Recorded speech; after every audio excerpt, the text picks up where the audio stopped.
Hi, my name is Maria. I'm a political science concentrator at Brown, and in this video I'm going to talk to you about dining and cooking at Brown. So Andrews, there's 6 big dining halls. Andrews is the one the most north. I'll make my way south. So Andrews has great pizza, great cookie cakes, great brownie cakes. It rotates the schedule of food there. As you can see, I'm more of a dessert kind of gal. But Andrews Thursday pasta day is the most popular. It gets really full.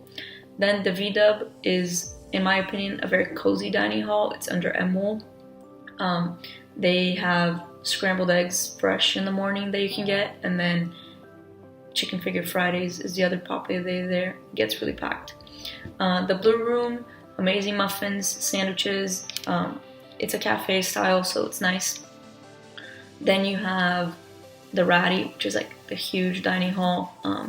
Just lots of everything. You can sort of get in there and figure out where you're gonna eat. It's the biggest one, so it's nice to like see friends, and it's also closest to most of campus, I would say. Downstairs from the Ratty is the Ivy Room, so it's more like healthy. That one has like different hours. Then there is Joe's, which is like late night. Well, it's open from I think 6 to 2 a.m. Andrew's is also open until 2 a.m.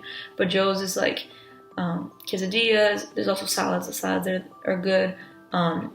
Mozzarella sticks. They used to have chicken nuggets for a little while, but they don't anymore. There is the spicy with, which is like famous. It's chicken breast. I forgot how to say it, but like good. And yeah, so these are the dining halls. You also have Thayer right there, which has a ton of restaurants, so that's nice if you want to switch it up and get off campus. I think in the beginning you're forced to have a huge meal plan, so you're gonna have a lot of leftover meal credits and points, so I say just eat on campus as much as you can to make use of your money. Cooking, some people do. The kitchens are not ideal, so I think at the beginning you're just gonna have to rely mostly on the dining halls. But yeah, you could cook if you wanted to. Most dorms have kitchens nearby. Dining halls and cooking. So every single first year student will eat in the same dining hall. It's mostly to build a community, and you'll get to know your entire class if you get the chance. It's very big, very Harry Potter vibes, beautiful building, but they are also cooking for a student body of about 1,600 kids at a time. So food isn't as well seasoned as you would expect. I feel like one of the biggest accomplishments my freshman year was finding out about the spice rack, and that significantly improved the quality of my meals. And after your freshman year, you are assigned to an upperclassman house, and each house has their own dining hall. Some are considered better than others. Most of them follow the same menu, so you will see very little variation from house to house each day.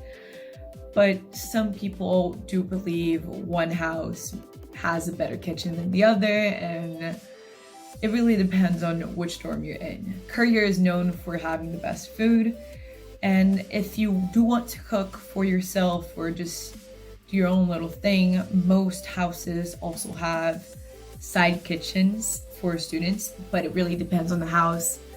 The houses in the quad tend to have more kitchens. Maybe because it was a women's college. I don't really like the idea of it being because it was a women's college. The quad belonged to Radcliffe, if that clarifies it.